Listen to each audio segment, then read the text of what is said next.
Hey everyone, we are here with the team to unfortunately most recently get eliminated from the Amazing Race 36. I'm Emma. I'm Evie. And I'm Adam. And welcome back to the Tar Pit Podcast. Thank you for your time. And I'm back with Evie and Emma. Hi, Evie and Emma. And just a reminder of our podcast, because we know there's a few out there that you guys have probably been asked to do. Our little corner of the garden, I guess you would say, is more the families that watch together, because this is kind of a unique reality show since a lot of families watch it together too. Yep.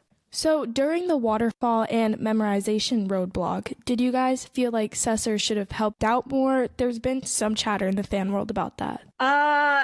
Great question. So they didn't show quite a few things.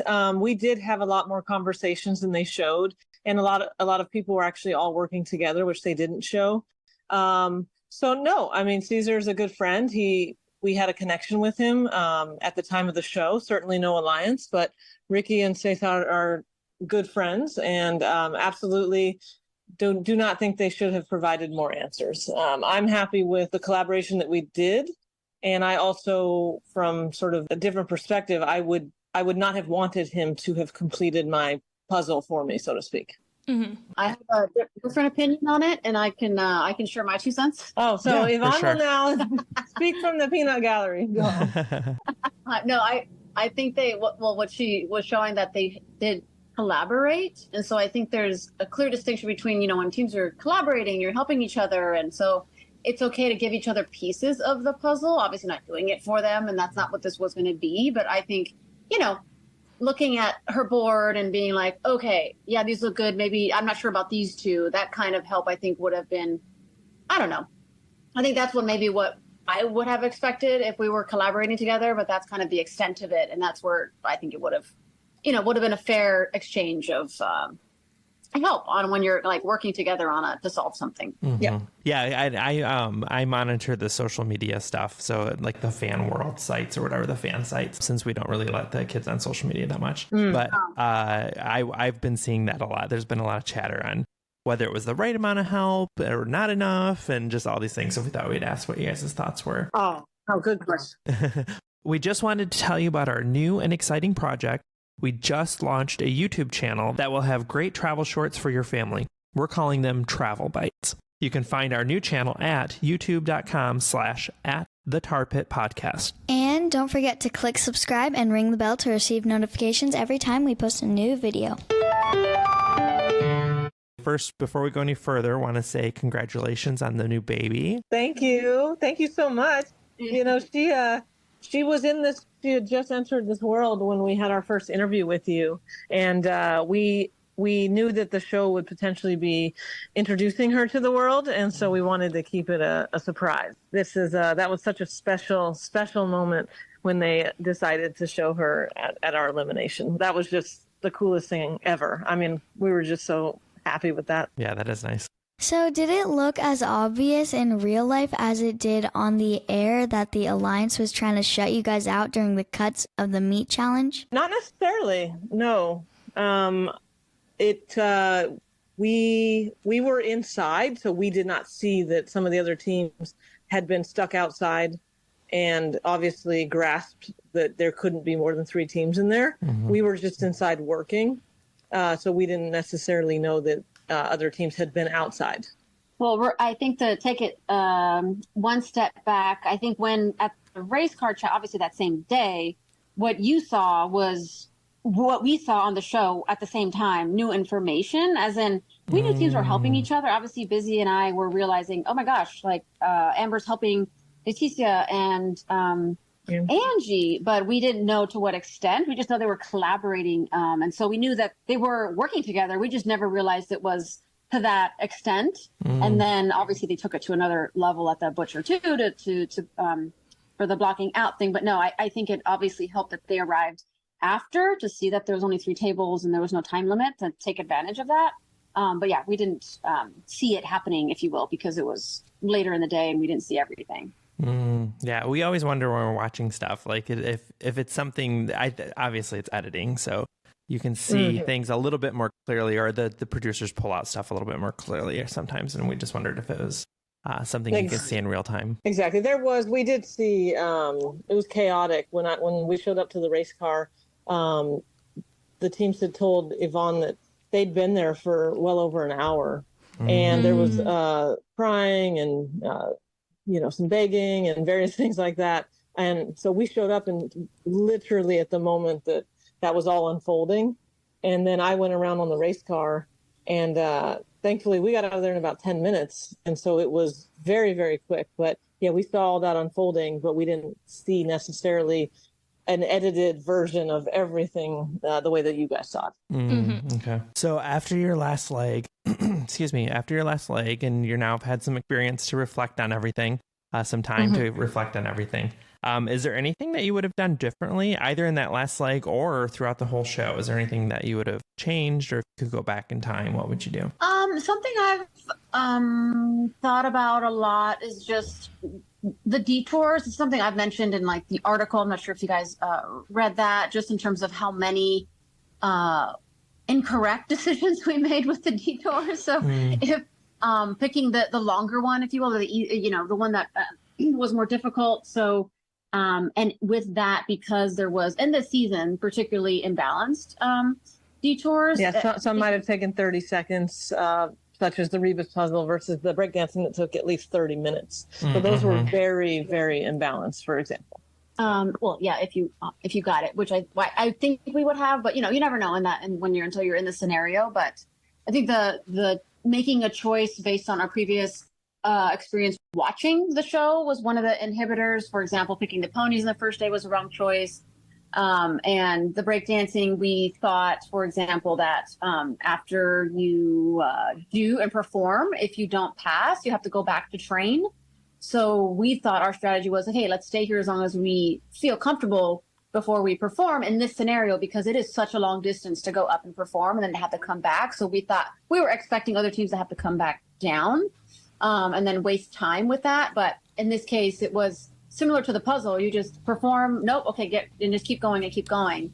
So those little things where watching the race and being fans, you thought that would be helpful information, but it wasn't really in this case. So I think just just choosing based on what you feel in your gut is the right choice for your team, and just sticking to that, and maybe less influence on what we've seen in the past. Exactly. Yeah, and I think one of the things that we've had discussions about as we're watching this season progress, but we know, of course, that it was the actual season after COVID, that some of those challenges or roadblocks or detours, you're right. Some of those take a long time, and then some of them you can just zip through. And we're like, wow, it is, I guess unbalanced is the word that we're looking for, is that it does seem like some of those things are pretty unbalanced, but they also had a lot of constraints that they were working with that they don't normally have to work with. So I get it too. Yeah, absolutely. And I think once we, like you said, we've had some time to maybe a little too much time to think about what a could is, but I don't want to spend my life that way. But when I did an analysis, I was like, oh, wow, we only picked 2 out of all of them correctly up to the 9th leg, where other teams at minimum had 5 or 6 that did those correctly. So we know you're 30 minutes behind, and everyone's doing these simpler challenges. It just made it really, really hard to just to get ahead. But we were proud because of that. Bless you, Miss Vivian Rose. We were really proud that we were never in the bottom 2. And so despite choosing the longer detour, we some of those roadblocks also took a very short amount of time. And when you're in staggered starts of 15 and 30 minutes, and a lot of the roadblocks took maybe 10 minutes, it becomes significantly harder to, jump up. Not that it's not possible, but it's just harder when the tasks are short, and the legs were incredibly short. Yeah. Yeah. It was a complicated season for sure. Yeah. Yep. Yeah, good way to put it. So aside from those, were there any other challenging moments from your entire experience? I think just I think we've learned that maybe Melissa, should be the one that maybe sings the lullabies to Vivian Rose. Maybe our voices aren't great, but she seems to like our lullabies.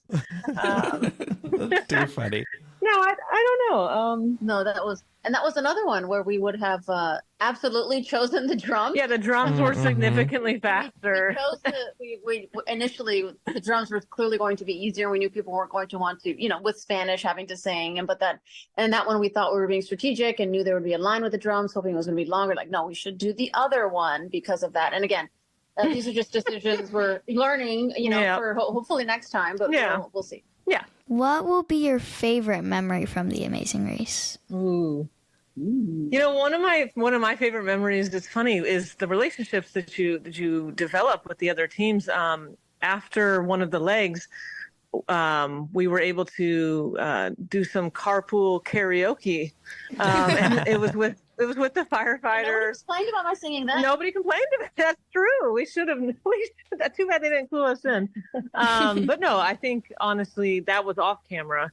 But it was great to just really let loose and sing a Whitney Houston song in the car, and we just had so much fun and because the legs are very stressful, and when you're in the back, it's even more stressful. Yeah, and so I think that was probably my favorite memory, was something off camera, but just the relationships you build with the other team. Yeah, that was a fun moment. Mm-hmm. So for the things that were on camera, was there anything that went to the cutting room floor that didn't make air that you wish would have? Didn't.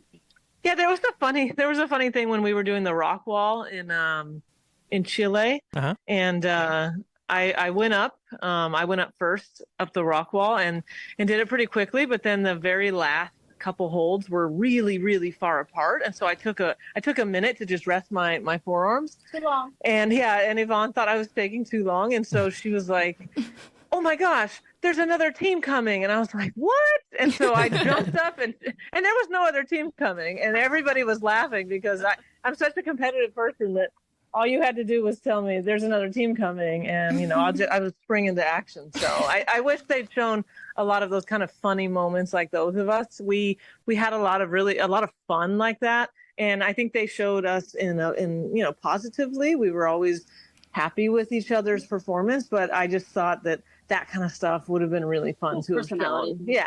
Yeah. So based on your experience, would you guys recommend that couples do something like The Amazing Race? Like, did it prove to be the boot camp you were hoping for? Yeah, good question.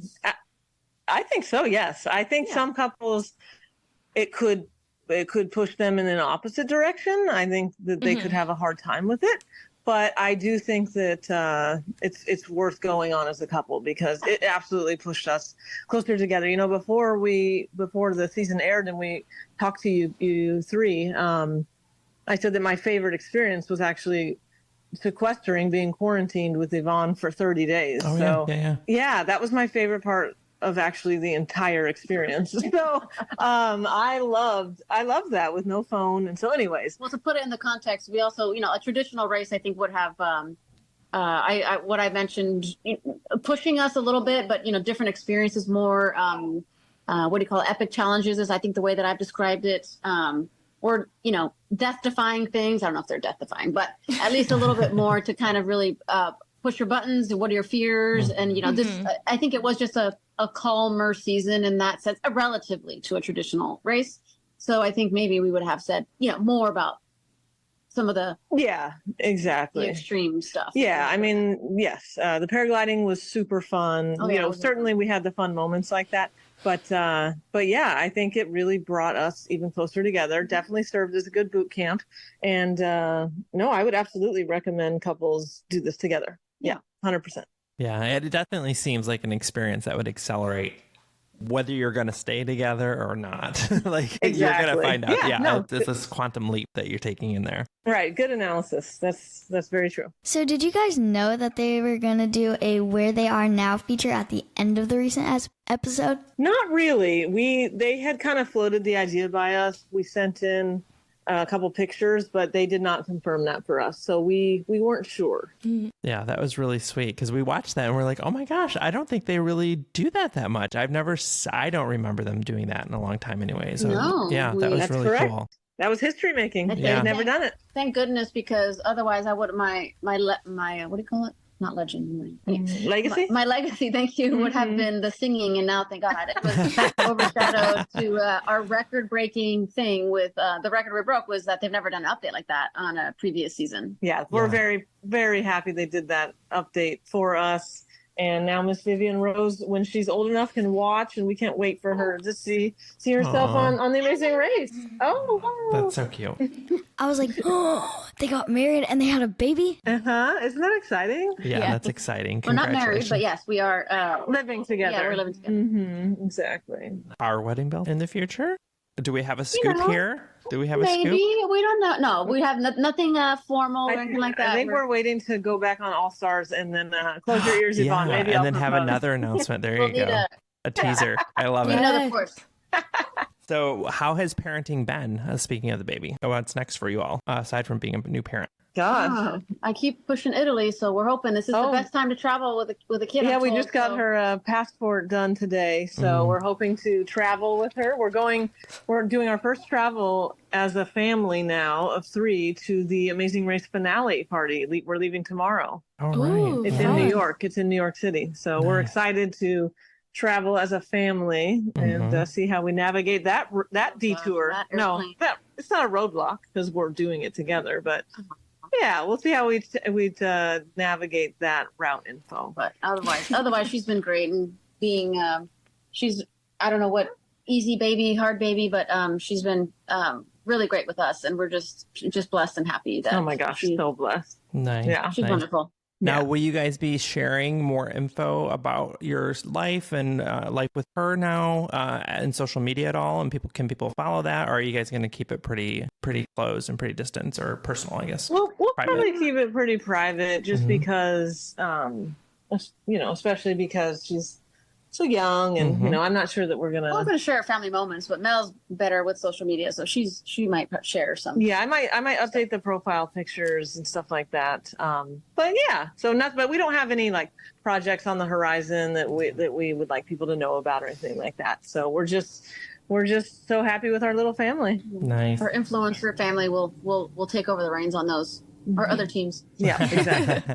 So one tip I'm going to share with you guys as you're starting to travel with your new baby, when she's a little bit older, I don't know, I'm trying to remember 9 months. God, it was such a haze that first year. But as they do get a little bit older, when we would fly the girls down to Disney World or somewhere, we would go to just a little store, even the dollar store, and just get a bunch of cheap little knickknacks because they're so young and wrap them.